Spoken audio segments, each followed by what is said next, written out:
እግዚአብሔር ወይ ማረን አማኑኤል ወይ ማረን። የተወሰኑ ነገሮች ላይ የተወሰነች ነገር ብቻ ብዬ ለመውጣት ነው የገባሁት። እግረ መንገዴን ከገባሁ አይቀር ግን የእመቤታችንን ነገር እሱን ላንሳላችሁ። በቃ እሱን ከልደቷ ጋር ተያይዞ እና እላችኋለሁ። አንድ ኮሜንት ላጥፋባችሁ።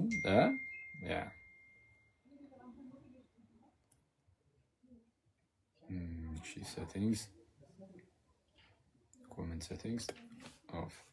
ከዛ በኋላ ደግሞ ምን እናደርጋለን? ቻርጀሩን ላክፉ ለደጉም አሁን እንሰካዋለን። መሀል ላይ ቼክ ስለማላደርግ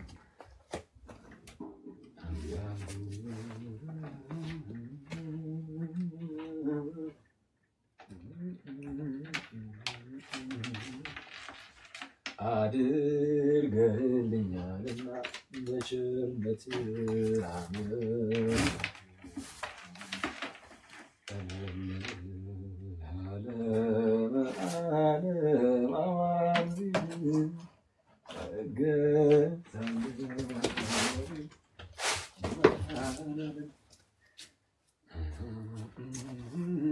በጣም ደፋሩት ነው በጌታ እስቲ በእግዚአብሔር አይታይም ሸፈን ደበቅ ከለል ብላ ነግራቸዋለሁ እንዳለ በጌታ ስም። ዛሬ ደግሞ በቃ ያለው ኮተት ከታች ከኋላ ፊስታሎች ሳይቀር ስነካ ማለት አስቸጋሪ ሁኔታ ላይ ነው። እሺ ኦኬ። የእመቤታችን ልደት ለምሮ የሚያስደስተን በአጭሩ አያችሁ። አስቀድሞ ነቢያት እንዲህ ብሎ ተናገሩ። ከነቢያት አንዱ ታላቁ ነቢይ ኢሳይያስ ምን አለ? በትንቢቱ ምዕራፍ 7 ቁጥር 14 ላይ እነሆ ድንግል ትጸንሳለች፣ ወንድ ልጅም ትወልዳለች፣ ስሙንም አማኑኤል ይሉታል ብሎ ተናገረ።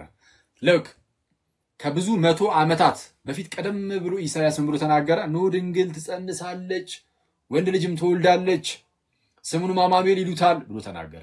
ከዛ 9ኛው ምዕራፍ ላይ ሄድና ደግሞ ቁጥር 6 ላይ ሕፃን ተወለደልን፣ ወንድ ልጅም ተሰጠልን፣ አለቅነትን በጫንቃው ላይ ነው፣ ስሙም ድንቅ መካር፣ ኃያል አምላክ፣ የሰላም አለቃ፣ የዘላለም አባት ተብሎ ይጠራል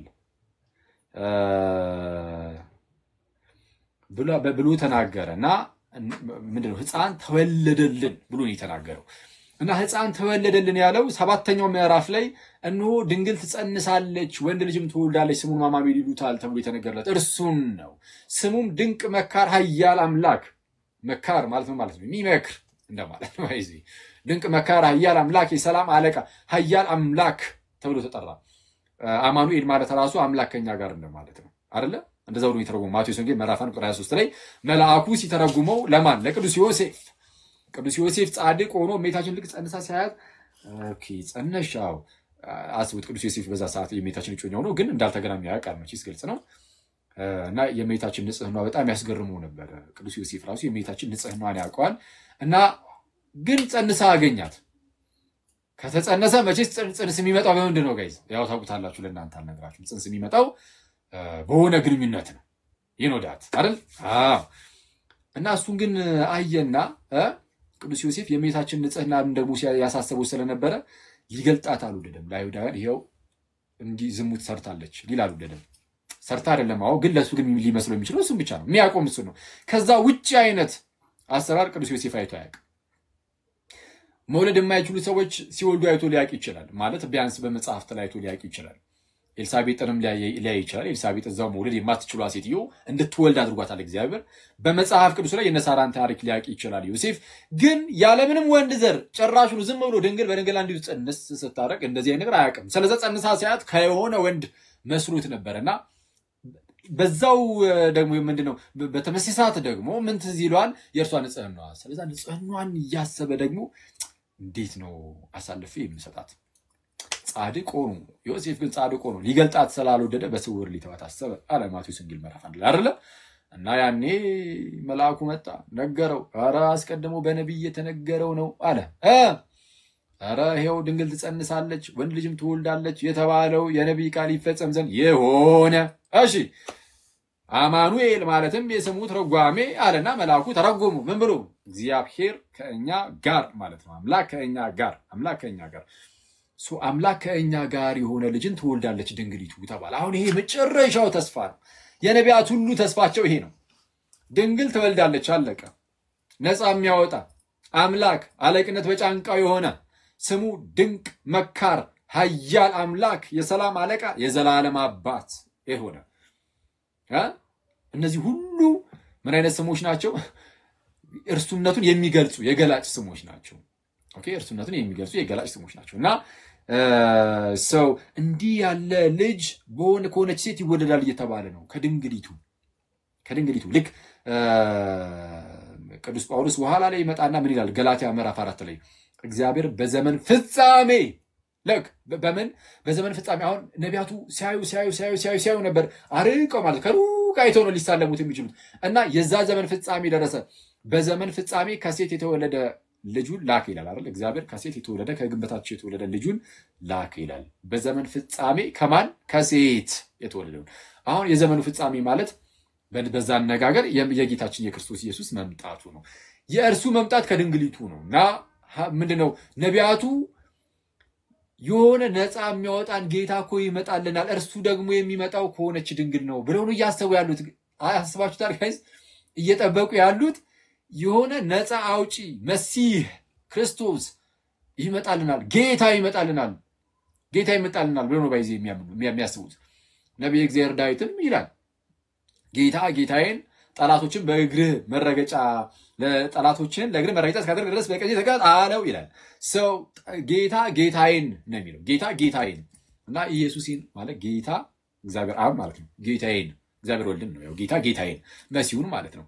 ጠላቶችን የእግር መረገጫ እስካደርግልህ ድረስ በቀኝ ተቀመጣለሁ ይላል። በቀኝ የተቀመጠው ወልድ ጌታ ኢየሱስ አይደለም? በእግዚአብሔር አብ ቀኝ በአብ ቀኝ የተቀመጠው ኢየሱስ ነው። እና አብን ጌታ አለና ኢየሱስ ደግሞ ጌታዬን በቀኝ ተቀመጥ አለው አለ። አስቀድሞ ዳዊት ከ900 ዓመት ምናምን በፊት እኮ ከዛን ይህንን ነገር ያዝ ያደርግና ጌታችን ኢየሱስ አንድ ወቅት ላይ ፈሪሳውያንን ጠየቃቸው። ምን አትሉኝም? ምን ጠየቃቸው? እስቲ ስለ መሲህ ምን ትላላችሁ? የማን ልጅ ነው አላቸው። እና ፈሪሳውያንን መለስ አድርገው የዳዊት ልጅ ነው አሉት። መሲሁ ሲመጣ የዳዊት ልጅ እንደሆነ ይታወቃል። በቃ አለቀ። እግዚአብሔር ለዳዊት ማለ ከወገብህ ፍሬ በዙፋን ላይ አኖራለሁ ብሎ ሰው አይጸጸትም ተባለ። ሰው በዳዊት በኩል የሚመጣ ንጉስ ነፃ የሚያወጣ መሲህ እንዳለ ይታወቃል። ስለዛ የዳዊት ልጅ ነው አሉት። ጌታ ኢየሱስ ቀበል አድርግና ኦኬ የዳዊት ልጅ ነው አሉ። እንግዲያውስ የዳዊት ልጅ ከሆነ ዳዊት ታዲያ እንዴት በመንፈስ ጌታ ጌታዬን ጠላቶችን የእግር መረገጫ እስካደርግ ድረስ በቀኝ ተቀመጥ እንዴት አለው? እንደዛ ሲል እንዴት ጌታዬ ብሎ ጠራው አለ። መሲሁ የዳዊት ልጅ ነው። ተመልከቱ ጋይስ፣ መሲሁ የዳዊት ልጅ ነው። አዎ ኦኬ መሲሁ ለዳዊት ልጁ ከሆነ ታዲያ ይሄ ዳዊት ራሱ መልሶ መሲሁን እንዴት ጌታ ያለው? የራሱን ልጅ ከራሱ ዘር የሚመጣውን ጌታዬ ብሎ ይጠራዋል በመንፈስ ገና ሳይመጣ ከ900 ዓመት በፊት እንዴት ጌታ ያለው ብሎ ጠየቃቸው። ከየት መልስ ይምጣ? ከየት መልስ ይምጣ? እንዴት ጌታ ያለው ግን ታውቃላችሁ እናንተስ? እንዴት ጌታ ሊለው ቻለ? ከ900 ዓመት በፊት ገና ከ900 ዓመት በኋላ ከልጅ ልጅ የሚመጣውን ያን በኋላ የሚመጣውን ጌታዬ አረ ዳዊት ያያችሁ ነው ጋይስ፣ እንዴት አለው ኢየሱስን? አሁን የዚህ ንግግር ላይ ዳዊት አስደንቆናል። የዛ የሚመጣው መሲህ ማንነት ደግሞ ስንመለከት ክርስቶስ ያስደንቀናል። አረ ኢየሱስ ያስብለናል። ያኔ ደግሞ አይደለ? እንዴት ጌታ ያለ? እስቲ እንዴት ጌታ ያለው? እንዴት ጌታ ሊለው ቻለ? ኢየሱስ በሌላ ስፍራ ደግሞ ምን አለ? በዚህ ራእይ ለምሳሌ ምዕራፍ 22 ቁጥር 16 ላይ እኔ የዳዊት ስርና ዘር ነኝ። እኔ የዳዊት ስርና ዘር አይደል የሚያበራ የንጋ ኮከብ ነኝ ብሎ ጌታ ኢየሱስ ተናገረ። ስለዛ ኢየሱስ የዳዊት ዘር ነው። የዳዊት የልጅ ልጅ ብሎ የሚመጣ እሱ ነው። ግን እሱ ብቻ ግን አይደለም። ኢየሱስ የዳዊት ልጅ የልጅ ብሎ የሚመጣ እሱ ነው። ካሁን በኋላ አንዴ ከተቋረጠ ማለት ነው ከተቋረጠ እሺ በቃ ቶሎ ዝም ብዬ ለመጨረስ ልሞክር። ዝም ብዬ ቀጣ እሺ እስቲ ምንድነው ሰውን አትልቀቁ ሰይጣን እንዳያገኘው። ራሱ ሰይጣን የዛቀር ቆረቡን ሰው ይሸሻዋል። እሺ ይመች እውነት ነው። አጋጣሚ በኖርማል በዋናው በሚጠቀመው ስልኬ ሊገባ ነበር ልክ አሁን እንትን ሲል ማለት ነውና ቲክቶክ ላይ በቀቀታ ዝም ብዬ ገብቼ ነበር። ልክ ስገባ የኒሰን ብሩስን ቪዲዮ መጥቶልኝ እኮ ነው ፈለፊት ላይ ምን አለ የቆረበን ሰው ብቻውን አትልቀቁት ሰይጣን ሊያገኘው ይችላል ይላሉ አንዳንድ ሰዎች። ሲጀመር ሰይጣን ራሱ የቆረበ ሰው ይፈረጠጥ የለ እንዴ አለ እውነት ነው ይፈረጠጣል ቅዱስ ዮሐንስ አፈወርቅም እንደዚህ ይላል ከቆረበ ሰው አጠገብ ሰይጣናት እንትን ይላሉ ይርቃሉ አጋንንት ይርቃል ጌታ ኢየሱስ ይቀርባል ቅዱሳን መላእክት ይከበዋል ያ እንደዛ ነው ግን ለጥንቃቄ ግን የሆነ ነገር ሲያስፈልገ ምናምን እንደ ሰው እንዲያግዝ ሰው አብሮ ቢሆን ጥሩ ነው ግን ይሄ ሰይጣን ምናምን ይተናኮላና ሰይጣን ሲጀመር በጭባጭ አፈሪ የቆረብክ ሰዓትማ ጨራሽ ልክ ቅዱስ ዮሐንስ አፈወርቅ እንደሚለው ነው ምንድነው ወደ ቅድስት ጠረጴዛ ወይም ወደ ቅዱስ ጠረጴዛ ንቅረብ ከዛም በኋላ ይልና ቅዱስ ዮሐንስ አፈወርቅ ምንድነው ያለው እሳት እንደሚያጋሳ አንበሳ ለሰይጣን አስፈሪ ሆነ እንመለስ ይላል ከዛ ቅዱስ ጠረጴዛ ወይም መሰዊያ ማለት ነው ቅዱስ ቁርባን ማለት ነው ከቅዱስ ቁርባኑ ስንመለስ ፍለፍት ላይ ስታየው ሰውየውን ስታየው ፍለፍት ላይ ማለት ነው ፍለፍት ላይ ስታየው አበበ ነው የምታየው ግን አበበ ግን ቁርቦ ሆነ እየመጣ ያለው ፍለፊት ላይ ምንም እንኳን በስጋ የና አበበን ብታየውም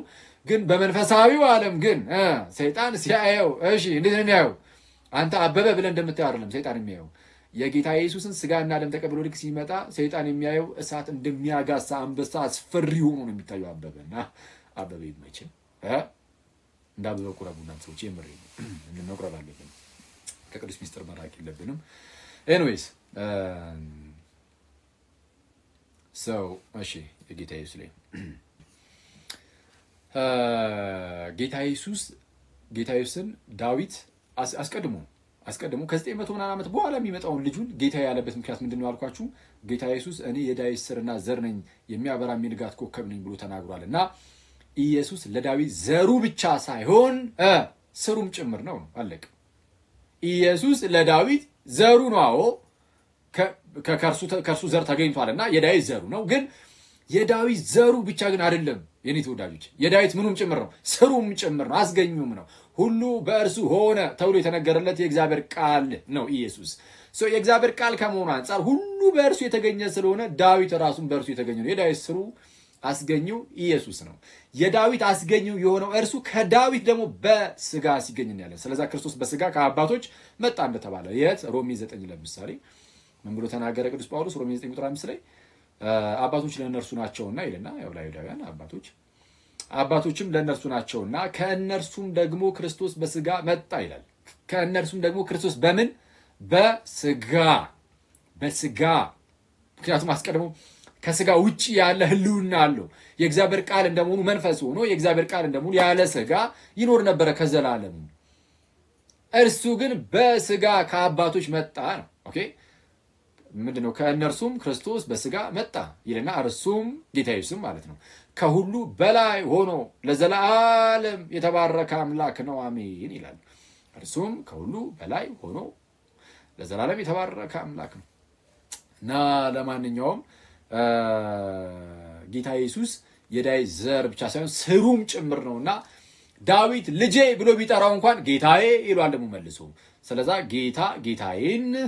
ጌታዬን ጠላቶችን ለእግር መረገጫ እስካደረገልህ ድረስ በቀኝ ተቀመጣለሁ ብሎ ሲናገር ነው ያለና አሁን እነ ዳዊት ሳይቀሩ ጌታዬ ብሎ የሚጠብቁት የሆነ ልጅ አለ እና ያን ልጅ ደግሞ ሲጠብቁት ከድንግል ይወለዳል ብሎ ነበር ሲጠብቁ የነበሩት ኦኬ ከሆነች ድንግል ስለዚህ የዛች ድንግል መምጣት ድንግሊቱ መጣች ልጇ ሊመጣ ነው ስንጠብቀው የነበረው ይሄው ከድንግሊቱ ሊወለድ ነው ድንግሊቱ እኮ መጣች ተብሎ የሚነገር ሁለቱን አንድ ላይ አድርጎ ነበር ሲያዩ ነበሩት ነቢያቱ ኢየሱስን ከእናቱ ጋር ሲያዩ ነበር ማይ ብራዘር ድንግል ትጸንሳለች ብሎ ሲናገር በነገራችን ላይ ከርሱ ከፍ ብሎ ምንድነው የሚለው ድንግል ትጸንሳለች ከማለቱ በፊት የሚናገረው ነገር አለ አይደል እስቲ ምን የሚለው ምንድነው በጌታ በኢየሱስ እሺ ኦኬ ኖ ድንግል ትጸንሳለች የሚለውን ከመናገሩ በፊት ኢሳይያስ ምን ብሎ ይናገራል እነሆ ጌታ ራሱ ምልክትን ይሰጣችኋል አይደል የሚለው ምንድነው ይላይት በጌታ ስም በጨለማው ላረገው ነው ጋይስ ራሱን በራሱ መቀያየር ጀምሯል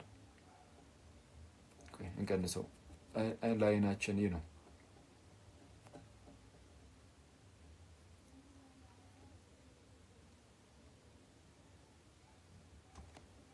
እንደሙዱ ነው የሚሆነው በጌታ በኢየሱስ እሺ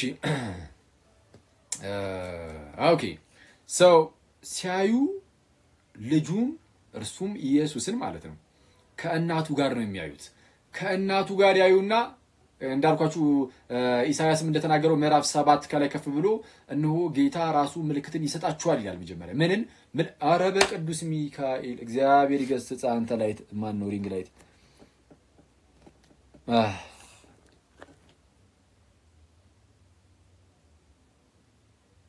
ጋይስ ልረግመው ነው የነ ሪንግ ላይት እውነቴን ነው። እሺ ደሞ ሪንግ ላይቱ ይገራል እንዳትሉ ማቤቴን እንደዛ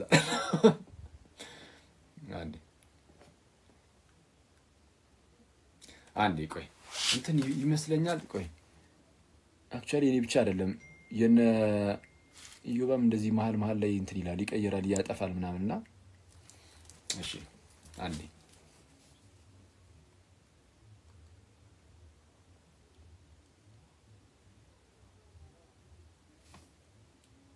እሺ ኦኬ አንዴ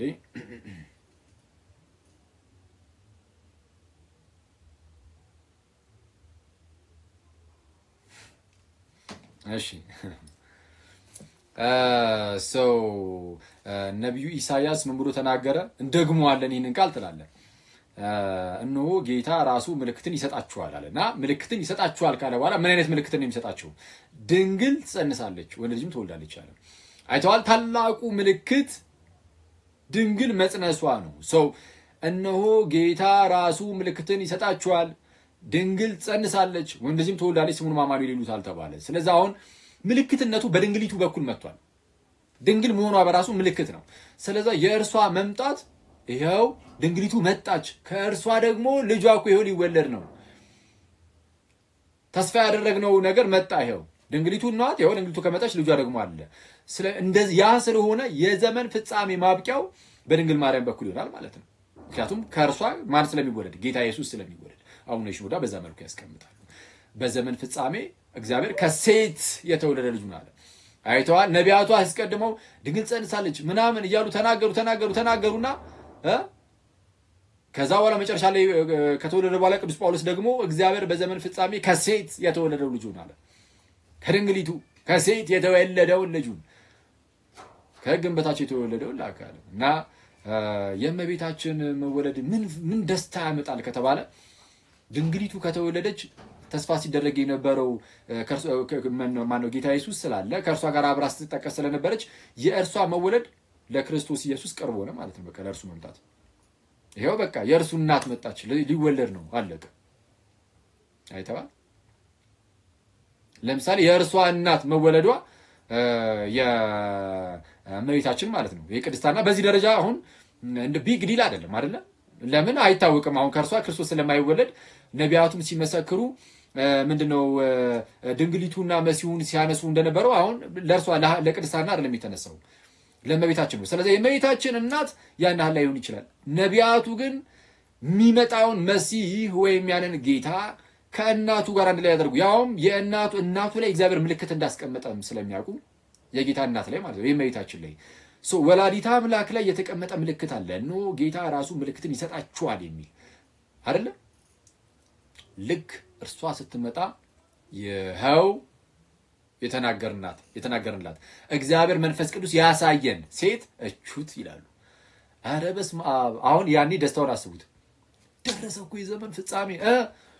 ነቢያቱ አሁን ምንድነው ሊመስላቸው የሚለው እግዚአብሔር ይሄን ከገለጠላቸው እመቤታችን ስትወለድ ከገለጠላቸው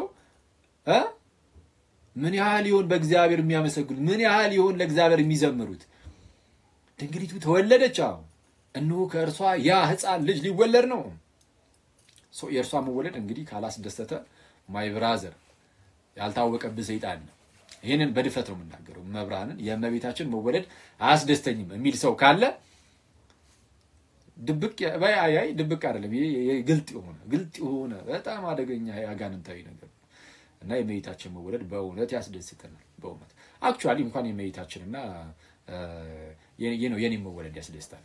ኦኬ የኔ መወለድ ብዙ አያስደስትም፣ ግን እሺ ለእናታችን ለአባቶቻችን ነው ለቤተሰቦቻችን ያስደስታልና ግን የጠቀሙን ሰዎች ልደት ያስደስታል እንኳን የእመቤታችን ማለት ነው። እና የእመቤታችን ደግሞ ጌታ ኢየሱስን ነው የምትወልድልን። ማይ ብራዘር በጣም በቃ እና በጣም ደስ ይላል። በእርሷ በኩል ድህነት ይጀምራል አይደል? አይጀምርም እንዴ? ይጀምራል። ምን ማለት ነው? ምንድነው? እግዚአብሔር እመቤታችንን በአንድም በሌላ መንገድ ይፈውሳታል ዘንድ በእርሷ በኩል ደግሞ ህይወት ሆኖ ከእርሷ ስጋ ነስቶ ይመጣል። ስለዛ ድህነት በእርሷ ይጀምራል ማለት እርሷ ጋር ምንድነው? እመቤታችን ልክ እንደ የሥራ ቦታ ትሆንና የሥራ ቦታ እንደ ወርክሾፕ አይነት ነገር ትሆንና እዛ ውስጥ መለኮት ከስጋ ጋር ይዋሃዳል። መለኮት ከስጋ ጋር የተዋሃደው የት ነው ጋይስ? ከተወለደ በኋላ ነው ወይስ እመቤታችን ውስጥ የተዋሃደው? እመቤታችን ማህፀን ውስጥ የተፈጠረ ነው ይሄ ነገር። በእመቤታችን ማህፀን ውስጥ ስጋ ነስቶ እዛው ነው የሚዋሃደው ዘንድ ይወለዳል። ስለዛ ታላቅ የሆነች የሥራ ቦታዋ ናት አይደለ? የድህነትን ነገር በእርሷ ውስጥ መስራት ይጀምርና ኢንካርኔሽን ራሱ ይሄ ተዋህዶ ራሱ የድህነት የመጀመሪያው ስቴፕ ነው አይደለ? መጥቶ መዋሃዱ የእኛን ስጋ መንሳቱ ከሞት ሊያተርፈን ነውና እኛን ተወዳጀን አማኑኤል ተባለ። እግዚአብሔር ከኛ ጋር ተባለ። መጥቶ ሲዋሃድ ድህነት በዛ ውስጥ ይጀምራል። ከዛ በኋላ እያለ ይመጣል። ልክ በሔዋን በኩል ሞት ተጸንሶ እንደመጣ ሞት በሔዋን በኩል ልክ እንደመጣ ማን ነው ቅዱስ ኢራኒስ እንዴት መሰላችሁ የሚያነጻጽረው? ያቺ የመጀመሪያዊቱ ሔዋን ይላል የመላእክን ድምጽ ሰማች። ግን ያ መልአክ ግን የወደቀ መልአክ፣ ስለዚህ የሰይጣንን ድምጽ ነው የሰማችው። ይችኛዋ ሔዋንም አዲስቱ ሔዋን ቅድስት ድንግል ማለት ነው የመላእኩን ድምጽ ሰማች። ግን ሰይጣናዊ የሆነ መልአክ አይደለም፣ የወደቀ መልአክ አይደለም። ይህ ቅዱስ የሆነ መልአክ ነው። አሁን ልዩነታቸውን ተመልከቱ። ያችኛዋ ሔዋን የሰይጣንን ድምጽ ሰምታ አሜን ብላ ተቀበለች። ከዛ በኋላ ከእግዚአብሔር ራቀች አይደለም? አዎ ነው፣ ራቀች ከእግዚአብሔር፣ ወይም ከዛ ክብር ወረደች፣ ወደቀች። መውደቋ ብቻ አይደለም፣ በሔዋን በኩል ሞት ገባና ወደ ዓለም ሁሉ እኛ ራሳችን ሙታን ሆነን በእርሷ በኩል አይደለ? እርሷ ለእግዚአብሔር እምቢ በማለቷ የሙታን እናት ሆነች። የማን እናት ነው የሆነችው? ሔዋን የሙታን እናት ሆነች። እመቤታችን ጋር ደግሞ እንዳልኳችሁ መልአክ መጣ። የመልአኩን ድምጽ ሰማች። የመልአኩ ድምጽ ከእግዚአብሔር ከራሱ ነው እና የእግዚአብሔር የሆነውን ከመልአኩ የሆነውን እመቤታችን በእምነት ተቀበለች። ንጽጽሩ የሚያስደንቅ ነው። ባይዚ ማን ነው ያችኛዋ ሔዋን አምላክ መሆንን ነው የፈለገችው። በቃ እንደርሱ እንድታውቁ በሚለው ነው ተሸውዳ በቃ በላይ ሄደች። አምላክ የመሆን ፍላጎት። እመቤታችን የአምላክ እናት የጌታ እናት ትሆኛለች ስትባል በእምነት ተቀበላ። ግን ምን ብትል ጥሩ ነው? አስቡት። የአምላክ እናት ሆንኩ በቃ እኔም አምላክ ነኝ እንደዛ ትላለች ብለን እንጠብቃለን ጋይስ? በፍጹም። በእምነት የእርሱ ንግግር ተቀበለችና ምን ብትል ጥሩ ነው? እነሆኝ የጌታ እናቱ ራሷ አላለችም። አረ ነች እኮ የጌታ እናት ብትል የሚከለክላት አለ? ራሷን የጌታ እናት ነኝ ብትል እንዴ የሚከለክላት እኮ የለም። እውነታ እኮ ነው። የጌታ እኮ እናት ናት። ሌሎች እኮ በመንፈስ እየተሞሉ የጌታ እናት ብለዋታል እኮ። ያውም እየጮሁ ያሏታል በመጽሐፍ ቅዱስ ላይ እነ ቅድስት ኤልሳቤጥ። እመቤታችን ምን ብትል ጥሩ ነው? እነሆኝ የጌታ ባሪያው። አረ በስማ እመቤቴን በስማ ወላዲተ አምላክ በጣም በቃ ትህትና ዝም ብላችሁ ሳሉት በጌታ ስም እርጋታዋ ጌታ ኢየሱስን ከመውለዷ በፊት ራሱ ያላት ሁኔታ በጣም የሚደንቅ ስትወልድ ያላት ክብር የታየው ተለይቷል። ክብሯ ሌላ ታሪክ ይሆናል። ወላዲተ አምላክ የመሆን ክብር በምንም አይገኝም። የፈለክ ንጽህና አሁን የእመቤታችን ንጽህና የፈለገ ደረጃ ቢደርስ ከዛ በኋላ እግዚአብሔርን ከመውለድ ጋር ግን አይተስተካከልም። ወላዲተ አምላክ መሆን ትልቁ ጸጋዬ ነው። በቃ ወላዲተ አምላክ ትልቁ ክብር ይሄ ነው። እንደዚህ አይነት ክብር በምንም አይገኝም። የእግዚአብሔር እናት መሆን የአምላክ እናት መሆን በራስ አይቻልም። ይቻላል? አይቻልም። እግዚአብሔር እመቤታችንን መርጧታል እናውቃለን። ከሴቶች መካከል የተለየች ከመሆኗ የተነሳ አዎ መርጧታል። ግን የእመቤታችን ንጽሕት በመሆኗ ያ ንጽሕና አምላክን ለመውለድ ብቃት ሰጥቷት ማለት ነው። በቃ በቂ ነው። የኔ ንጽሕና አምላክን ለመውለድ ብቃት ይሰጠኛል። እንደዛ እመቤታችን በእርሱ ምሕረት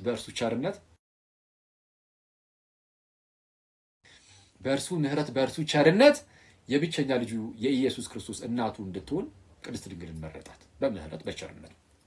እሺ እመቤታችን ለእንደዚህ አይነት ትልቅ ክብር ስትሾ ሔዋን አልተሾመችም። ለዚህ ባይዚ ሔዋን በቃ የተሰጣት በጣም ብዙ ነገር አለ። እርሱን ይዛ እንደማመስገን ሔዋንን አታማርብን እንዳትሉኝ እንጂ ዘላለም ያማረናልም። ግን ያው ማን ነው አባ ጊዮርጊስ ነው ኧረ እንኳን በላሹ ያለው። ይሄው ጌታ ኢየሱስ መጣልን አንቺ በመብላትሽ ያለው አባ ጊዮርጊስ ነው ወይስ ማን ነው? እሺ ለማንኛውም ያስጨነቀኝ እኮ ነው ሊዘጋ ይችላል እንዴ ቢቻርጅ ሰካ። እሺ አስተካክዬ መግባት ሲኖርብኝ ሳላስተካክል ገብቼ ነው ተጣልፌና ሶሪ። እሺ ኤኒዌይስ ሔዋን አምላክ ትሆኛለሽ የሚል የሐሰት ወሬን የሐሰት መረጃን ሰምታ ከሰይጣን አሜን ብላ ተቀበለች። አይቷል አምላክ ለመሆን ጉጉት ያውም የመጣው ሲመጣ ማለት ነው የእግዚአብሔር መልአክ ነኝ ብሎ ራሱ አልመጣም እኮ በቃ ባብኑ መጥቶ ሹክ ያላት ከእግዚአብሔር እንዳልሆነ ያወቀች ልቧ ያወቀው ሔዋን አራራራ እንደዚህ አይነት ነገር አለ ወስቲ ልሻማ አይነት ነገር እመቤታችን እባብ መጥቶ አይደለም የሚነገራት እባብ መጥቶ ቢነገራት እባብ ራሱ መጥቶ የእግዚአብሔር መልአክ ራሱ መጥቶ ጸጋይ ሙላብሽ ደስ ይበልሽ እያለ ሲያበስራት እንዴት ያለ ሰላምታ ነው እመቤታችን ይሄ እንዴት ያለ ሰላምታ ነው አለች። ከዛ ወለ ያስረዳታ አብራርቶላት ምናምን ከዛ በእምነት ተቀበለችና የአምላክ እናት የጌታ እናት ሆኛለች ስትባል እንዳልኳችሁ እንሆኝ የጌታ ባሪያ እንደ ቃል ይሁንልኝ። የጌታ ባሪያ ያለችው ማን ነው? መልአኩን ነው አይደለም ራሷን ነው። እንሆኝ የጌታ ባሪያ የጌታ እናት ሆኛለች አልከኝ። አዎ በቃ እኔ የጌታ ባሪያው ነኝ። ከተወለደ እሰየው ይወለድ ግን እኔ የለርሱ ባሪያው ነኝ። ኧረ በስመ አብ እንዴ በስመ አብ እኔ ሲጀመር እምነት ይፈልጋል። በነገራችን ላይ ቃል ስጋ ሆኖ ካንቺ ሊወለድ በድንግልና ልትወልጂ ነው ሲባል እንደዚህ ነገር እምነት እኮ ይጠይቃል። አይጠይቅም እንዴ? ይጠይቃል። አንድ ጸሐፊ ምን አይነት ነገር ጽፎ አይቻሉ ተራራን ከአንድ ቦታ ወደ አንድ ቦታ ለማንቀሳቀስ የሚያስፈልግ እምነት ሊኖር ይችላል። የሚጠይቅ እምነት አይደል? አንድን ተራራ ወደ አንድ ቦታ ተሻገርቱ ይሻገራል ብሏል ነበር ጌታ ኢየሱስ። እምነት ካለ ማለት ነው አንድን ተራራ ከአንድ ቦታ ወደ አንድ ቦታ ለማንቀሳቀስ የሚያስፈልግ እምነት ሊኖር ይችላል። የእግዚአብሔርን ቃል ከሰማይ ወደ ምድር ለማውረድ ግን የሚያስፈልግ ደግሞ እምነት ይጠይቃል። ይሄ ያለ እምነት እኮ ያለ ፈቃድ እኮ የሆነ ነገር እኮ አይደለም። ለመፍቀድ ማመን አለባት። አምና ነው እሺ የምትለው እንዴ እሷ በጣም ያመነች ሰው ናት። ስለዛ ምን ይላል እዛው ላይ አሁን ሉቃስ ወንጌል ምዕራፍ 1 ዝቅ ብሎ ምንድነው የሚለው? ቅድስት ኤልሳቤጥ በመንፈስ ቅዱስ ተሞልታ ምን ብላ መሰከረችላት? ከጌታ የተነገረላት ቃል ይፈጸማልና ያመነች ብፅዕት ናት። ምን ያለች? ያመነች የእምነት ሰው ናት። በጣም የእምነት ሰው ናት እመቤታችንና ሰው በታላቅ እምነት ውስጥ ሆና ታላቅ እምነት ታላቅ ትህትና አጣምሮ በዚህ ደረጃ ይያዛል። በስማ እና ከዛ በኋላ እመቤታችን ያው ትሁት ናት እንደምታውቁት። ሁሌም ነው ይሄንን የምነግራችሁ። በጣም ነው ደስ የሚለኝ ይሄ እመቤታችን ነገር። በጣም ሁሌም ሳስበው በጣም ነው አዲስ የሚሆንብኝም የሚያስደንቀኝም። ያው ታናሽ ብላቴና ናት።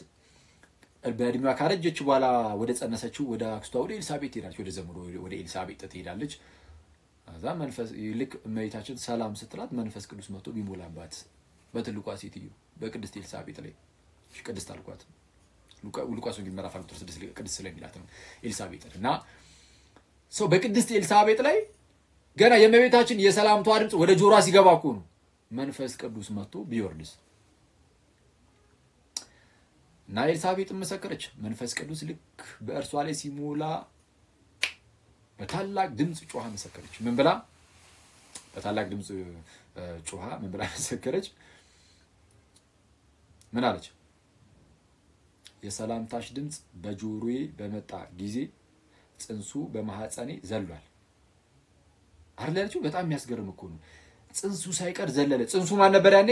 ጽንሱ ዮሐንስ መጥምቁ ዮሐንስ ነበር። አስቀድሞ በሉቃስ ወንጌል ምዕራፍ 1 እዛው ከፍ ብሎ ዘካርያስ ካህን ጋር ቅዱስ ገብርኤል ተልኮ ሄዶ ነበርና ስለሚወለደው ሕፃን ልጅ ሲነግረው ከቅድስት ኤልሳቤጥ የሚወለደው ሕፃን ልጅ ማለት ነው ስለርሱ ሲነግረው ምንድነው በማህፀን ሳለ በመንፈስ ቅዱስ ይሞላል ብሎት ነበር። በማህፀን ሳለ በመንፈስ ቅዱስ የተሞላው ያኔ ነው አይደል? መንፈስ ቅዱስ ወደ ኤልሳቤጥ ላይ ወረደ።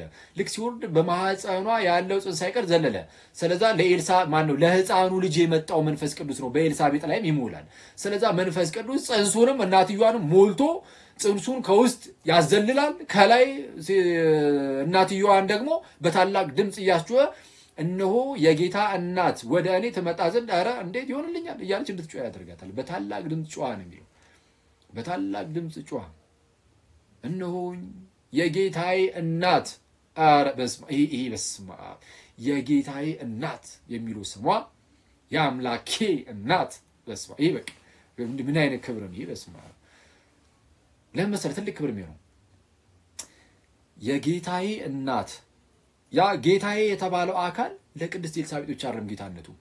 ጌታነቱ ለቅድስት ኤልሳቤጥ ብቻ ሳይሆን ለማንም ጭምር ነው። እሺ ለቅዱስ ሚካኤልስ? ለድንጋዮችስ? ለየትኛውም ፍጥረትስ? ለሰማይና ለምድርስ? ለየትኛውም የዓለም ዳርቻስ?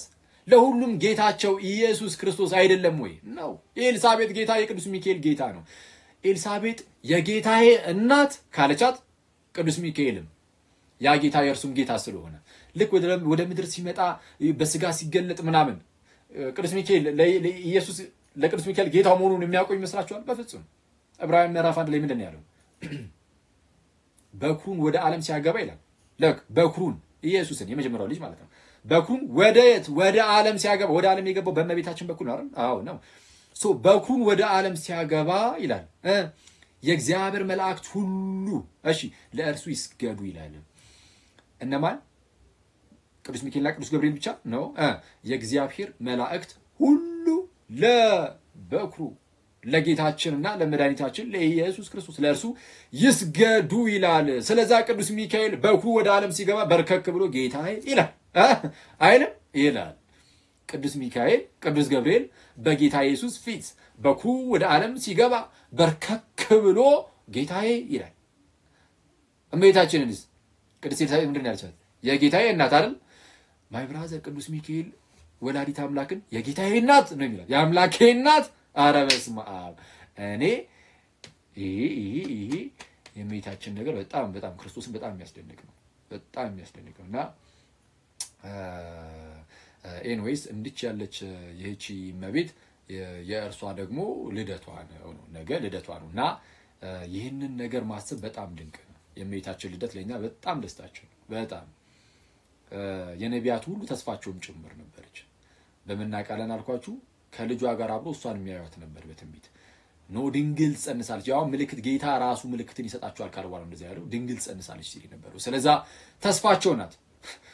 ድንግሊቱን አብሮ ከሕፃን ተወልዶልናል ከተባለው ከመሲሁ ጋር ድንግሊቱን ሲያዩት ነበር። ስለዛ ድንግሊቱ በተስፋ ትታይ ነበር። እሷ ምልክት ስለሆነች ማለት ነው። ምልክት ስለሆነች በድንግልና መወለዱ ጌታ ኢየሱስ ይሄ ምልክትነት አለው።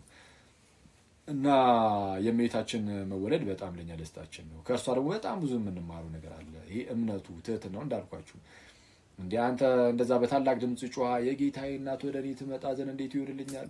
አንቺ የተባረክሽ ነሽ፣ የማኅፀንሽም ፍሬ የተባረከ ነው። ከጌታ የተነገረላት ቃል ይፈጸማልና ያመነች ብፅዕት ናት እያለች ስትጮህ እኮ ቅድስት ኤልሳቤጥ ብያቸዋለሁ ከዚህ በፊትም ጮኸች ብቻ ራሱ አይደለም የሚለው በታላቅ ድምጽ ጮኻ ነው የሚለው። የጮኸችው ራሱ በታላቅ ድምጽ ነው። በታላቅ ድምጽ እንዴ ነው ጮኸችው? በታላቅ እዚህ ገስት ላስገባና አንድ ሰው በታላቅ ድምጽ ጮኸ እንደዛ ሊል ይችላል? ጋይስ እኔ እዚህ ጋር ነው ጎረቤት መረበሽ አልችልም። እሺ በታላቅ ድምጽ ጮኻ አንቺ የተባረክሽ ነሽ፣ የማኅፀንሽም ፍሬ የተባረከ ነው፣ የጌታዬ እናት ወደ እኔ ትመጣ ዘንድ ኧረ እንዴት ይሆንልኛል? ኦኬ እሺ የሆነ ሳሌ ድምጽ ይራፈርኩት ወዲያውኑ ዘካርያስ ካህኑንች እንዳትሉኝ። እሺ ወደዛ ድምጽ ወሰድኩት። እሺ የጌታዬ እናት ወደ እኔ ትመጣ ዘንድ እንዴት ይሆንልኛል? ይሄ በጣም የሚያስደንቅ እኮ ነው ጋይስ። ማለት ልክ መጥምቁ ዮሐንስ ጌታ ኢየሱስ ልክ ወደ እርሱ ሊጠመቅ ሲመጣ ማለት ነው እንዴ እኔ በአንተ ልጠመቅ ይገባል እንጂ አንተ ወደ እኔ እንዴት ትመጣለህ? ጌታ ወደ ባሪያው ጌታ ወደ እኔ እንዴት ይሆንልኛል? ነው አንተ ጌታ ወደ እኔ ይመጣ ዘንድ እንዴት ይሆንልኛል? አይሆንም። ማን ነው የሚለው? መጥምቁ ዮሐንስ ጌታ ኢየሱስን እኮ ነው ሊጠመቅ ሲል ማለት ነው። ጌታ ኢየሱስ ሊጠመቅ ወደ እርሱ ሲመጣ ኢየሱስም ባይዜ ኤልሳቤጥና ማርያምን ያዙና የኤልሳቤጥ ልጅና የማርያም ልጅ ደግሞ የኤልሳቤጥ ልጅ መጥምቁ ዮሐንስ ነው። የማርያም ልጅ ደግሞ ጌታ ኢየሱስ ነው። ጌታ ኢየሱስም የማርያም ልጅ ልክ ማርያም ወደ ኤልሳቤጥ እንደሄደችው ጌታ ኢየሱስም እኮ ሄዶ ነበር ወደ ኤልሳቤጥ ልጅ ወደ ዮሐንስ መጥምቅ ሲሄድ ይሄኛው ዮሐንስን ምን ብሎ ነበረ? ኧረ አንተ ወደ እኔ ትመጣ ዘንድ እንዴት ይሆናልኛል? እንዴት ይገባል? አንተ ወደ እኔ ትመጣ ዘንድ አይገባኝም። ወደ እናቶቻቸው ደግሞ ሊድ ቅድስት ኤልሳቤጥና እመቤታችንም ወደ ቅድስት ኤልሳቤጥ ሄዳ ነበር። ቅድስት ኤልሳቤጥም በመንፈስ ቅዱስ ተሞልታ ምን አለች? እነሆኝ የጌታ ባሪያ እነሆኝ የጌታ እናት ወደ እኔ ትመጣ ዘንድ እንዴት ይልኛል? የጌታዬ እናት ወደ እኔ ትመጣ ዘንድ የጌታዬ እናት ወደ እኔ ትመጣ ዘንድ አይገባኝም ነው ወይዚ ማን ነኝ እኔ? ማን እንጂ መጽሐፍ ቅዱስ ላይ እዚህ ቅድስት ብሎ ራሱ መስክሮላት ማለት ነው። ቅድስት ነች ብሎ መጽሐፍ ቅዱስ መስክሮላታል። ሉቃስ ወንጌል ምዕራፍ 6 ላይ ዘካርያስና ባለቤቱ ማናት ቅድስት ኤልሳቤጥ በእግዚአብሔር ፊት የእግዚአብሔርን ሕግጋት ሁሉ እየፈጸሙ በእግዚአብሔር ፊት ጻድቃን ነበሩ ይላል። ጻድቃን ነበሩ ሰው ቅድስት ናት ጻድቅ ናት ብሎ መስክሮላት፣ ግን ልክ እመቤታችን ትመጣለች። ለካ በማህፀኗ ያለው ጌታ ነው። በእመቤታችን ማህፀን ያለው ለካ የኤልሳቤጥ ጌታ ነው። በእመቤታችን ማህፀን ያለው ለካ የዓለማት ሁሉ ጌታ ነው። የዓለማት ሁሉ አስገኝ ነው። ሁሉ በእርሱ ሆነ የተባለለት ነው። መንፈስ ቅዱስ ይህንን ገልጦላታል። ምክንያቱም መንፈስ ቅዱስ ሞልቶባት ይህን እየተናገረች ያለችው እንጂ ማንም ምንም እንደነገራት መጽሐፍ ቅዱስ አልነገረንም። ሰው ይህንን ነገር አይታ ኧረ የጌታዬ እናት ወደ እኔ ትመጣ ዘንድ እንዴት ይሆንልኛል? ስለዛ ጌታን በመጽነሷ ያገኘችውን ክብር ታያላችሁ ጋይስ፣ ታያለ ወንድሜ፣ ታያለሽ እህቴ። ጌታን በመጽነሷ ጌታን በመውለዷ ያገኘችው ክብር እንዴት ልዩ እንዳደረጋት እያያችሁ ነው። መጽሐፍ ቅዱስ ጻድቅ ያላት እሷ ራሱ ኤልሳቤጥም ብትሆን ምንም እንኳን ዘመዷ ሆና ራሱ ያውም ታላቋ በጣም ትልቅ ሴትዮ እንኳን ሆና አንቺ ወደ እኔ ትመጪ ዘንድ እኔ አይገባኝም እስክትል ድረስ የሚያደርጋት ምንድን ነው ከተባለ የማን እናት መሆኗ ነው? የጌታዋ እናት መሆኗ። ያ ጌታ እንዳልኳችሁ የሚካኤልም ጌታው ነው። የቅዱስ ሚካኤል ጌታው የእርሱም እናቱ ነች። ወደድክም አልወደድክም፣ አመለካችኋት አልከንም አላልከንም፣ አለቀስክም አላለቀስክም፣ እኛ የምናውቀው ግን አንድ ነገር አለ። እመቤታችን የትኛውን ፍጥረት ያልተሰጠውን ክብር አግኝታለች። ቅዱስ ሚካኤል ያላገኘውን አግኝታለች። ቅዱስ ገብርኤል ያላገኘውን አግኝታለች። አንተ እኔ በጣም ትልቅ የሆነ ከሁሉም የሚለያት በቃ የአምላክ እናት አለቀ። የጌታ እናት ይሄ ትልቅ ክብር። ግን የፈለጋችሁትን ልትሉን ትችላላችሁ። ኢየሱስን ፈቅድላችኋልና አመለካችኋት ምናምን ስትል ማደር ትችላለህ። ማይ ብራዘር ትችላለህ። እኛ ልባችንን እኛ እናውቃለን።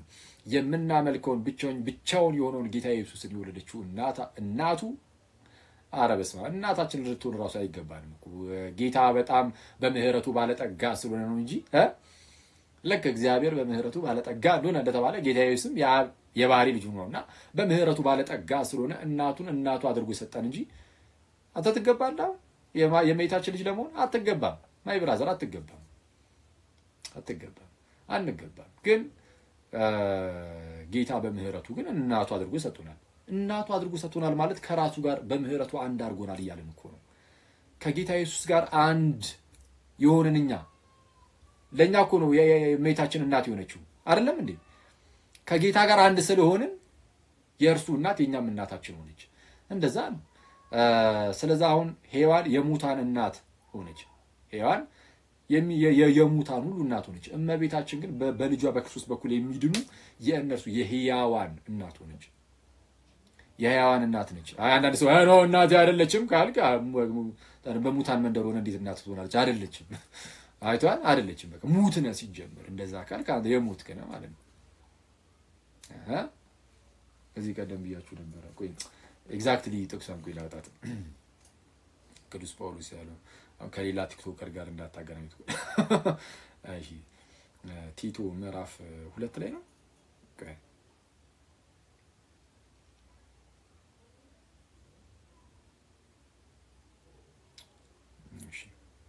አንዴ ልንገራችሁና ቃሏን እንውረሳት ከዛ ነው አይሻልም? ቻሪፍ ቃል ስለሆነች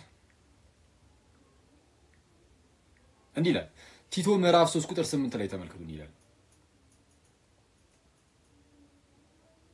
በጣም ደስ የሚል ቃል ስለሆነ እሺ ምን ይሆነ ነው ደግሞ? ኦኬ እሺ ኢንተርኔት በጌታስ ምንድነው?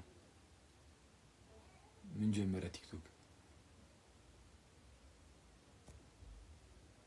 እሺ እንዲህ ይላል ቲቶ ምዕራፍ 3 ከቁጥር 4 ጀምሮ ከቁጥር 1 ጀምሮ ነው። በጣም ከትልቅ ይቅርታ ጋር ለገዢዎችና ለባለስልጣኖች የሚገዙና የሚታዘዙ ለበጎ ስራ ሁሉ የተዘጋጁ ማንንም የማይሳደቡ የማይከራከሩ ገሮችም ለሰው ሁሉ የዋህነትን ሁሉ የሚያሳዩ እንዲሆኑ አሳስባቸው ምናምን ይልና ከላይ ጀምሮ የተለያዩ አካላትን እንዴት መምከር እንዳለበት ይነግረውና እንዲህ ይላል። ቁጥር 3 ላይ እኛ ደግሞ አስቀድመን የማናስተውል ነበርንና እኛ ራሳችን ደግሞ አስቀድመን meaning ወደ ክርስትና ከመምጣታችን ከጌታ ጋር አንድ ከመሆናችን በፊት የማናስተውል ነበርንና የማንታዘዝ የምንስት ለምኞትና ለልዩ ልዩ ተርላ እንደ ባሪያዎች የምንገዛ በክፋትና በመቀኝነት የምንኖር የምንጣላ እርስ በእርሳችን የምንጠላላ ነበርን። እሺ ነገር ግን አረ ጋይስ የኃጢአት ባሪያዎች እኮ ነበርን። ከእንደዚህ አይነት የኃጢአት ባርነት ነፃ መውጣት እንኳን እኮ አልቻልንም ነበር። እሺ ነገር ግን ጋይስ ነገር ግን የመድኃኒታችን የእግዚአብሔር ቸርነትና ሰውን መውደዱ በተገለጠ ጊዜ የመድኃኒታችን የእግዚአብሔር ቸርነት የመድኃኒታችን የእግዚአብሔር ቸርነት እና ሰውን መውደዱ በተገለጠ ጊዜ እንደ ምህረቱ መጠን ለአዲስ ልደት በሚሆነው መታጠብና በመንፈስ ቅዱስ መታደስ አዳነን እንጂ እኛ ስላደረግነው በጽድቅ ስለነበረው ስራ አይደለም። ሲጀምር ጽድቅ የተገኝቶብን እኛ እኮ ምንም ባዶ ነን ነው። ስለዚህ ነገር ግን የእግዚአብሔር ቸርነቱና ሰውን መውደዱ በተገለጠ ጊዜ እንደ ምህረቱ መጠን አይቷል። እንደ ስራችን መጠን ነው አይደለም። እግዚአብሔር ልጁ ኢየሱስን ልኮ ሲያድን ልጁ ኢየሱስን ሲልክ እንደ ስራችን መጠን ነው አይደለም። እንደ ምህረቱ መጠን ለአዲስ ልደት በሚሆነው መታጠብ ጥምቀት አይደለም። ለአዲስ ልደት የሚሆነው መታጠብ ምንድነው? ያ መታጠብ የስጋን እድፍ ማስወገድ ነው አይደለም። አንደኛ ጴጥሮስ ምዕራፍ 3 ቁጥር 21 ላይ ይህም ጥምቀት ደግሞ ምሳሌ ሆኖ አሁን ያድነናል ይልና ይህም የስጋን እድፍ ማስወገድ አይደለም ይላል። እንትን ስለሚል ማለት ነው። ወይም ሄደ በኢመርሽን ሆነ ማለት ነው። ወይም ደግሞ በሐዋርያት ሥራ ምዕራፍ 22 ቁጥር 16 ላይ ተነስ ስሙን እየጠራ ተጠመቅ ከኃጢአትህ ምን ታጠብ ለአዲስ ልደት በሚሆን መታጠብ ማለት እንዲህ ነው። ተነስ ስሙን እየጠራ ተጠመቅ ከኃጢአትህ ታጠብ አለ ሐናንያ። ለማን ነው እንደዚህ ተባለው? ተነስ ስሙን እየጠራ ተጠመቅ ከኃጢአትህም ታጠብ። ስሙን እየጠራ ተጠመቅ። ጥምቀት ለኃጢአት ስርየት ነው አይደለም። ኃጢአት የሚታጠብበት ነው አይደለም ነው። ይሄው ግልጽ ነው። ተነስ ስሙን እየጠራ ተጠመቅ ከኃጢአትህም ታጠብ። ማን የተባለው? እስቲ ልክፈትላችሁ። ማን ነው? እስቲ ስለምን ብቻዬን ታስወሩኛላችሁ? ስለምን እናንተስ አትሳተፉ? ማን ነው እንደዚህ የተባለው? ስሙን እየጠራ ተጠመቅ ከኃጢአትህም ታጠብ። ስለዛ በጥምቀት ውስጥ ከኃጢአቱ ታጥቦ የመጣው እንዲህ የሚል ትእዛዝ የተቀበለው ማን ነው? ኢየሱስ ሳውል ተብሎ ይጠራል። ትክክል። እዛ ሰዓት እንደውም በዋናነት በሱ ነው የሚጠራው። እንግዲህ ምንድነው ሳውል በሁለቱም በኩል አለ። ምንድነው ሳውል ሮማዊም ነው አይሁዳዊም ነው።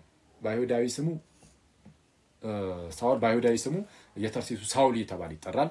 ስለዛ ለአይሁድ ሕግ በጣም ይቀና ስለነበረ በዋናነት የሚጠራበት ይህ በአይሁዳዊ በኩል ያለው ነው።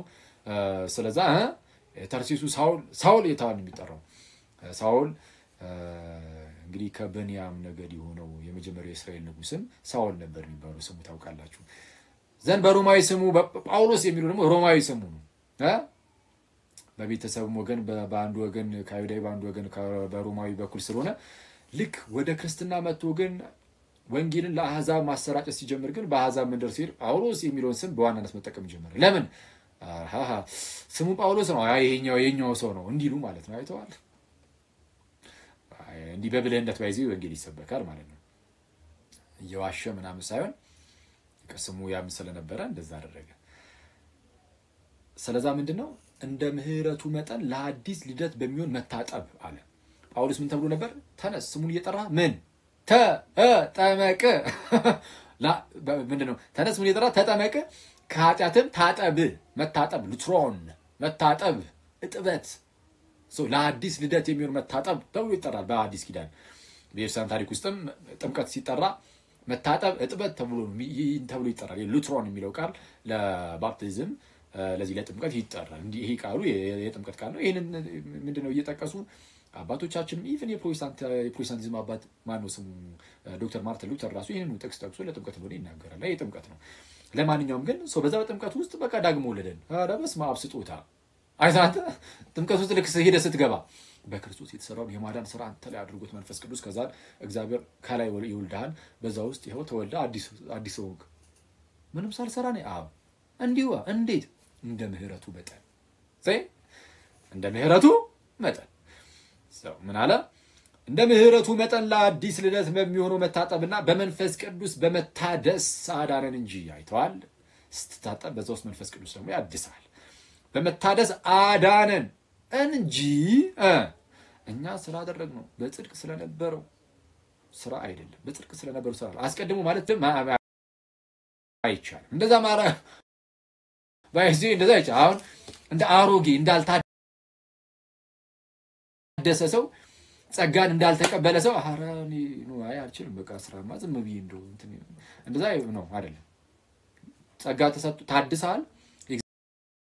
ምንም አቅም ስለሌለኝ ዝም ብዬ እዛው ነው በቃ መኖር ያለብኝ የሚባል ነገር የለም። እንዳሁን ክርስቶስ ከመምጣቱ በፊት እንዳለው አይነት ሁኔታ ላይ አይደለንም ያለን። የእግዚአብሔርን ጸጋ የተቀበሉ ሰዎች ልክ እዚሁ ቲቶ ቀደም ብሎ ሁለተኛው ምዕራፍ ላይ እንደተናገረው ምዕራፍ ላይ ቁጥር 10 ላይ ሰዎችን ሁሉ የሚያድን የእግዚአብሔር ጸጋ ተገልጧልና ይልና ተመልከቱ።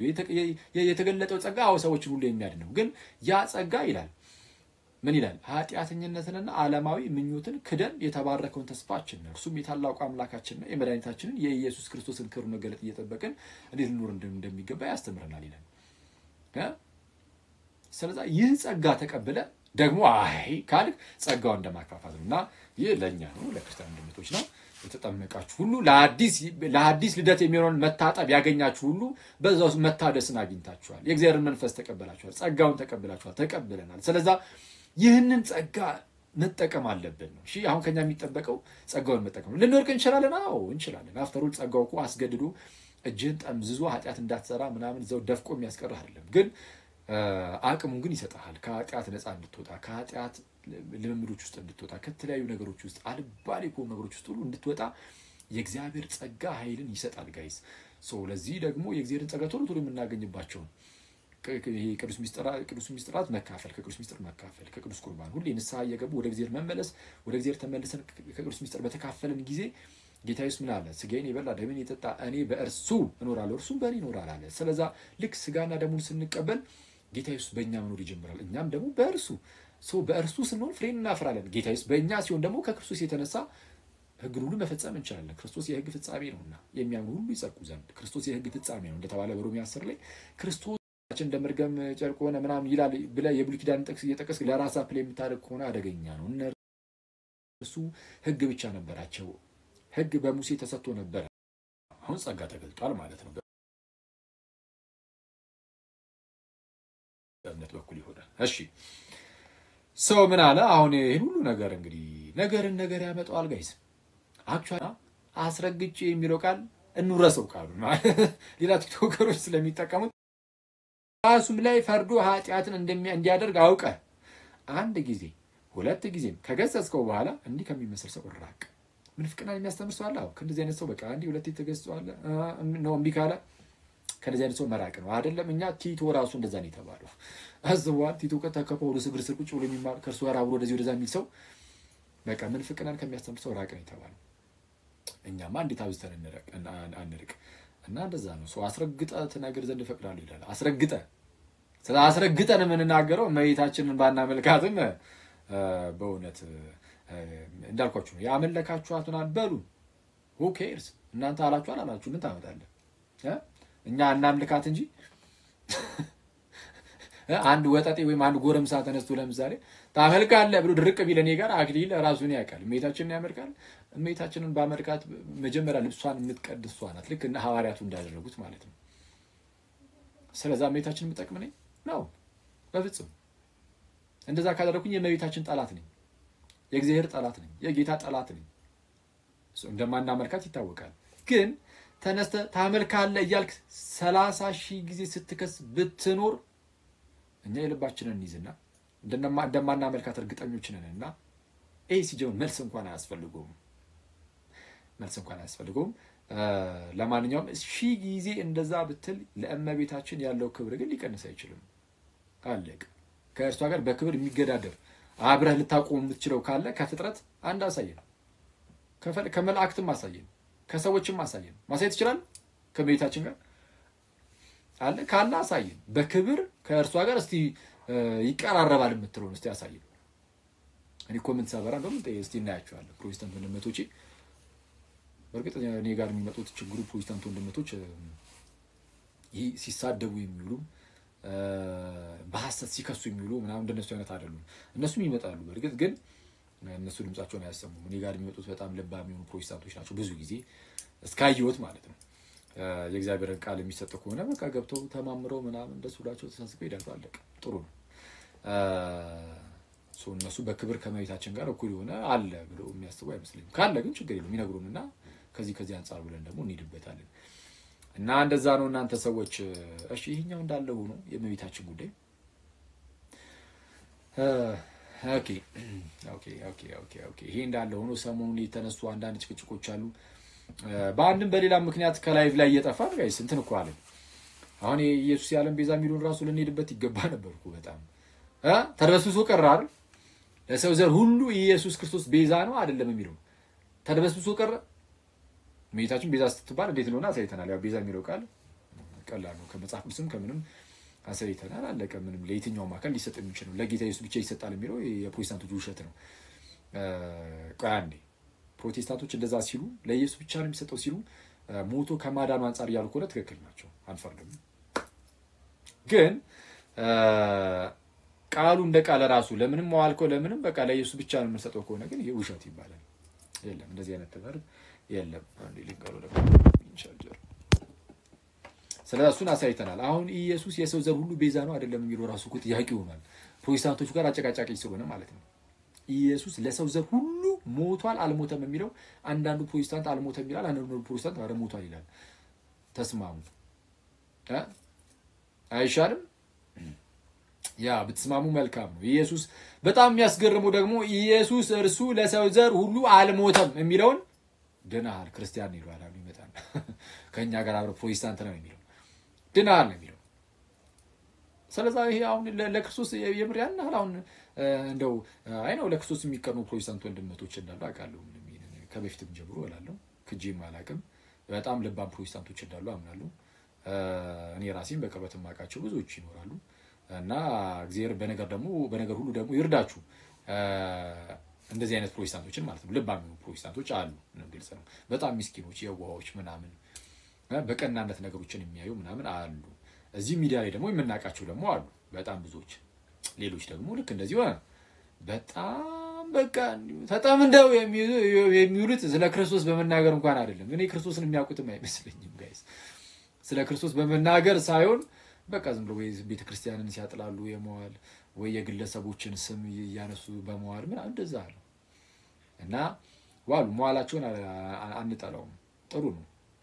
እንደዚህ አይነት ሰዎች በነገራችን ላይ ስለ ቤተክርስቲያን መጥፎ ነገር የግለሰቦችን ስም ብቻ ዝም ብለው እንደዚህ እየጠሩ ብቻ በመዋላቸው ጥሩ ነው። እነሱ እንደዛ ሲውሉ እናንተ ክርስቲያን ወንድሞቼ ደግሞ እየተሰባሰባችሁ እዚህ ቲክቶክ ላይ ማለት ነው ስለ እግዚአብሔር ስለ መንግስቱ ስለ እግዚአብሔር መንግስት አውሩ፣ ስለ ክርስቶስ አውሩ፣ መጽሐፍ ቅዱስ ጥቅስ ያነሳችሁ ተነጋገሩ፣ ስለ ጌታችን ኢየሱስ ስለ ምህረቱ ክርስቶስ በልባችን መሳል እንዳለበት እሱ ሁሌም አስታውሱ፣ መዝሙሮችን ስሙ ምናምን። ከዛ ደግሞ የወንድምና የእህት አይነት ወሬዎችን አውሩ፣ ምንም ችግር የለውም። እንደዛ ያደርጋችሁ እና ልዩነቱ በቃ በደንብ እንደዚህ በሚዲያውም ክሊርሊ ማለት ነው እንደዚህ ቪዚብል ሆኖ ይታይ። በቃ ጥሩ ነው ዲፍረንሱ ልዩነቱ ምን እንደሆነ እና እንደነዚህ አይነት ሰዎች በሐሰት ይከሳሉ። አሁን የምርም እውነተኛ ትችት ቢያቀርቡ ምንም ችግር የለም። ክርስቶስን እንምላችሁ እኔ ትችት ምናምን እኔ ታቁኛላችሁ ትችት ምን ጣላ አይነሱ አይደለም። ትችት እኔ ራሴም ላቀርብ እችላለሁ በአንድም በሌላ ምክንያት ማለት ነው። ግን ትችቱ ግን ጤናማ አይደለም። የብዙዎቹ እዚህ ላይ ያሉት አይቻለሁ። በቃ ጤናማ ከጥላቻ የሚነሳ ትችት በጣም አደገኛ ነው። ከጥላቻ ከተነሳ ትችት አስቀያሚ ነው የሚሆነው። አስቀያሚ ፍቅር የሌለበት ይሆናል። ፍቅር የሌለበት ደግሞ ስራ የለውም። በፍቅር የሚሰራ አይሆንም። አይቷል። እውነትን በፍቅር መናገር የሚባል ነገር በቃ የለም የሆኑ መንደሮች ላይ። ስለዚህ እንደዛ እንዳይሆን በጣም መጠንቀቅ አለብን እና እንደዛ አይነት ሰዎችን ተዋቸውና ግን ልባም የሆኑ ፕሮቴስታንት ወንድሞች ደግሞ አሉ። እሱን እንዳልኳችሁ ነው ያው እንግዲህ ክደን አናውቅም እና እነሱን ጥሩ ነው የእግዚአብሔርን ቃል እንወዳለን የሚሉ መጽሐፍ ቅዱስን በጣም እንወዳለን የሚሉ ክርስቶስን እንወዳለን የሚሉ ሶሎ እንደዚህ አይነት ፕሮቴስታንት ወንድሞቻችን ልናደርግ የምንችለው ምንድነው እንደነዚህ ጥሩ ልብ ያላቸው ፕሮቴስታንቶች ከኛ ጋር ደግሞ ሁሉም ደግሞ አብረውን እንዲሆኑ ስለነሱ መጸለይ ምናምን ሁሌም ሰላምን ጠብቀ መኖር ነው ከእንደዚህ አይነት ሰዎች ጋር ጥሩ ነው እና የተለያየ ነገርን ያነሳሉና አሁን እንደነዚህ አይነት ሰዎች የኔ ያነሳውላችሁ ለምንድን ነው ሁሌ ሲተቹ ብቻ የሚሉ ሰዎች ክርስቶስ ግድ የሚሰጣቸው ቢሆን ኢየሱስ የሰው ዘር ሁሉ ቤዛ አይደለም ለሰው ዘር ሁሉ አልሞተም የሚሉ ፕሮቴስታንቶችን እያየ ለምን አይሰብክም እነሱ ለምን አይሰብክም ኮንሰርን እንደው ግድ የሚሰጥ ኢየሱስ ነው አይደለም ነው ኦኬ ከሆነ እሺ ካንተን ያላቅም ያው ስለራሰ ከሆነ እንግዲያውስ ኢየሱስ ለሰው ዘር ሁሉ አልሞተም የሚለውን በቅርብ ያለውን እስቲ ተነስና እስቲ ሰብስብከው እንስማ አረ ለሰው ዘር ሁሉ ሞቷል ትክክል አይደለም ብለስቲ በግልጽ ተናገሩ እስቲ ስህተት ነው ብለስቲ በግልጽ ተናገሩ አትና ይሄን ሁሉ ቀን እንሰጣቸዋለን ብለን ነበር ሰጠናችሁ ምንም የተናገረ ሰው የለም ግድ የሚሰጠው ክርስቶስ አይደለም ግድ የሚሰጠው እርስ በርስ ላለመጠላላት ምናምን ዝም ብለ ሞክረ ደበስበስ አድርገ ተባብረ ክርስትናን ማጥቃት ላይ ነው ትኩረቱ ሁሉ ቤተክርስቲያን የኢየሱስን ማጥቃት ላይ ነው የተነሳው ምክንያቱም ቤተክርስቲያን የኢየሱስ አካሉ ስለሆነች አካሉን ማጥቃት ለማጥቃት መሞከር ክርስቶስን ለማጥቃት መሞከር ነው እና አክቹአሊ ምንም ያመጡት ነገር የለም አሁን ላይ ያናል ሲሪየስሊ መሚያቸው ሰውም ስለሌለ ያናል ከቁም ነገር ብቻ አይነውስ ምንም ሆነ ምን ግን አዩያቸውም አላዩያቸውም ይሄ ጉዳይ አይደለም ግን እና የምታነሱት ነገር ውሃም ያነሳ አይደለም ሰሞኑን ደግሞ እንደዚህ ምንድነው በመስቀል ላይ የፈሰሰው ደም የእመቤታችን ነው አይደለም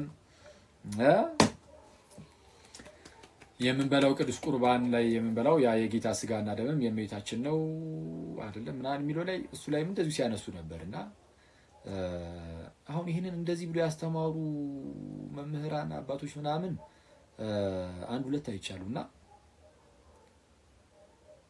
ተመልከቱ ጋይስ በመስቀል ላይ የፈሰሰው ደም ስጋው የምንበላው ስጋና ደምም የእመቤታችን ነው ብለው አንድ ሰው ተናገረ ማለት እመቤታችን በመስቀል ላይ ተሰቅላ ስጋዋን ቆርሳ ሰጠችን ደሟን አፍሳ ሰጠችን እያሉ እንዳልሆነ ያው እናውቃለን መቼስ ይሄንን አያጡትም ግልጽ ነው እንደዚህ ብሎ ያስተማረ መናፍቅም በታሪክ ውስጥ ራሱ ተሰምቶ አያውቅም ይሄ በጣም እንደዚህ አይነት መንፍቅና እመቤታችንን ያመለኩ ነበሩ እናመልካለን ብለው የተነሱ ነበሩ እነሱም ቤተክርስቲያናችን አወገዘቻቸው አራተኛው ክፍለ ዘመን ላይ ቤተክርስቲያናችን አወገዘቻቸው ግን ምንድነው እመቤታችንን እናመልካለን ሊሉ ይችላሉ ግን እመቤታችን ተሰቅላ ስጋዋን ቆርሳ ደሙን አፍሳ ሰጠችን ቅዱስ ቁርባኑ የእርሷ ስጋና ደም ነው ሲሉ ከዛ አንፃር ምናምን እንደዛ ብሎ ያስተማረ የለም ስለዚህ አሁን እንደዚህ አይነት አባቶችም አሁን ይሄን ሲናገሩ እንደዛ ያሉ እንዳልሆነ እናውቀዋለን እንረዱዋለን ማለት እመቤታችን በመስቀል ላይ ተሰቅላ ስጋዋን ቆርሳ ደሙን አፍሳ ሰጠችን እያሉ እንዳልሆነ እናውቀዋለን ምንም ይሄ ግልጽ ነው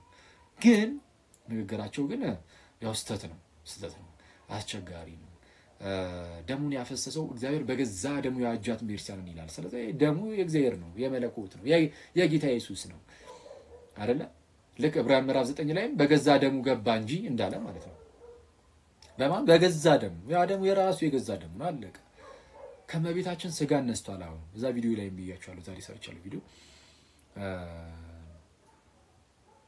እሺ ስጋ ምንድነው ባይዚ አካውንታችን በጣም ሪፖርት በዝቶበታልና እሺ ኤኒዌይስ ተውት እናሱን በጣም ማምንበት ቴሌግራም ተውት ቲክቶክ እና ቴሌግራም ላይ ያላችሁ ሰዎች ቴሌግራም ላይ ጉሺ ቴሌግራም ቻናላችን ላይ ሐዋርያዊ መልሶች በሚል በዚሁ ስም ብዙ በዚሁ ስም አካውንት ሌሎችም የተከፈቱ ስለሆነ ቴሌግራም ቻናሎችም 61000 አካባቢ በላይ ያለው እሱ ነው ትክክለኛው ኦኬ ሰው ጌታ ኢየሱስ ወይም ቃል ተመልከቱ የእግዚአብሔር ቃል መቶ ስጋ ሲሆን ቃል ከመቤታችን ስጋ ነሳ ቃል ከመቤታችን ስጋን ሲነሳ ያ ስጋ በቃ ኦሬዲ የቃል ሆነ አለቀ የቃል ሆነ ማለት በነገራችን ላይ ያ ስጋ ሩቅ ብእሲ አይደለም ማለት ነው ሩቅ ብእሲ አይደለም ማለት ከመለኮት የራቀ መለኮት ያልተዋሃደው እንደዛ ማለት አይደለም በቃ እንደዛ አይደለም ያ ስጋ አንዴ ስጋን ቃል የራሱ ካረገ በኋላ የራሱ ካደረገው በኋላ የማርያም ነው አይባልም። በቃ የቃል ነው ያ ስጋ የቃል ገንዘቡ ሆኗል። ቃል ስጋን የራሱ አደረገው።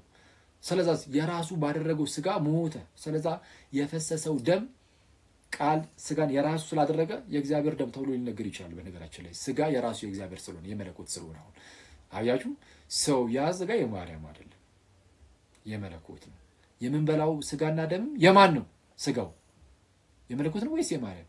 የመለኮት ነው። የማርያም ማለት የሩቅ ብእሲ ማለት ነው። ማርያም ሩቅ ብእሲ ነች። መለኮት አልተዋሃዳትም።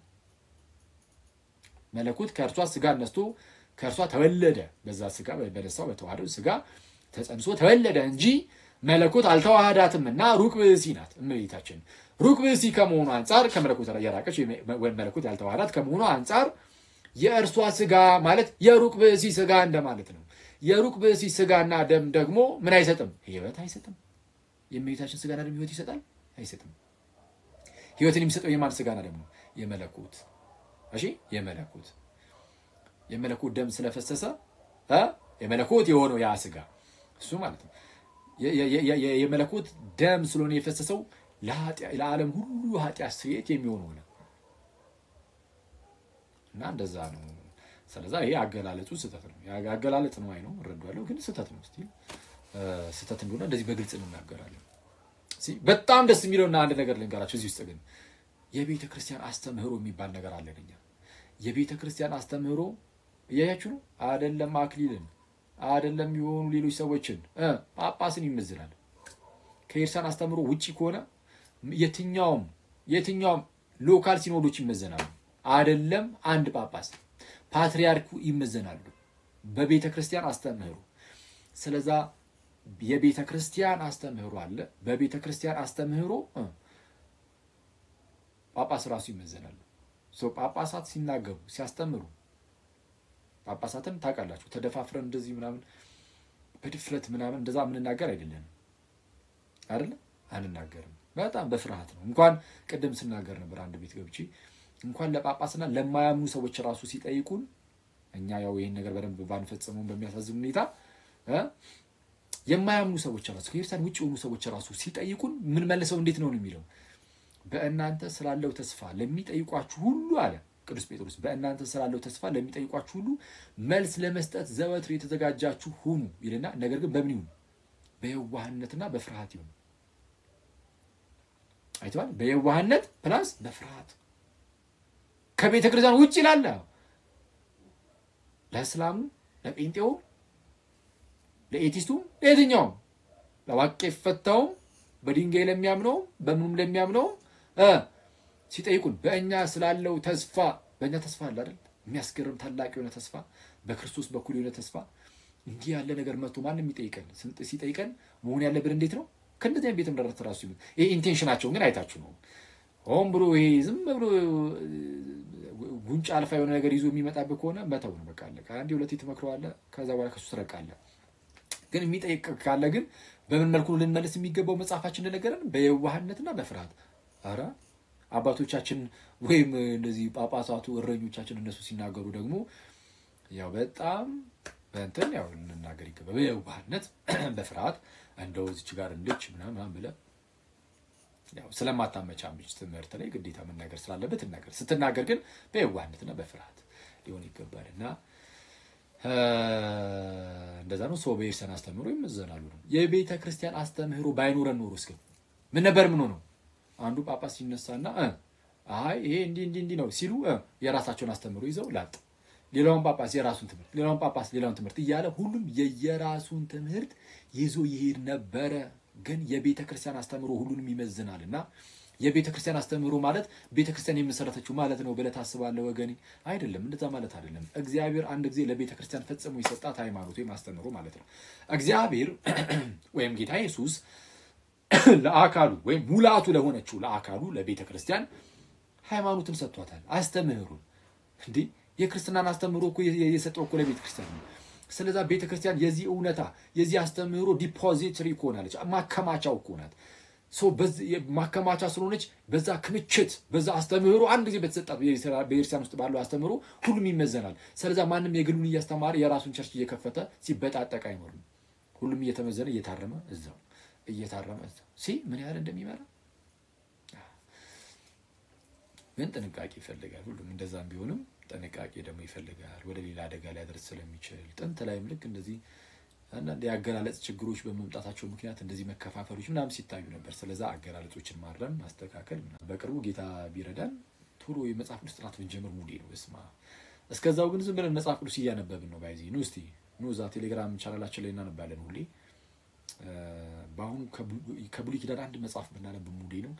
እውነቱን ለመናገር የሆነ ከዘፍጥረት ምናምን ጀምረን ዝም ብለን እያነበብን ብንቀጥል ራሱ ደስ ይለኛል። ግን ያው እንዳይሰለች ምናምን ሰዎች እስቲ አጠር ያለችውን እየመረጥን ይሄው አንድ መጽሐፍ ጨረስን ምናምን እያለን እያበረታተን ምናምን ይሻላል እያልኩኝ መጽሐፍትን እየመረጥኩኝ ነው። ከቅዱሳት መጽሐፍት ውስጥ አጠር ያሉትን እንደዛ እናደርጋለን። ያ እንደዛ ነው። አመሰግናለሁ ትላለህ። አንድ መዝሙር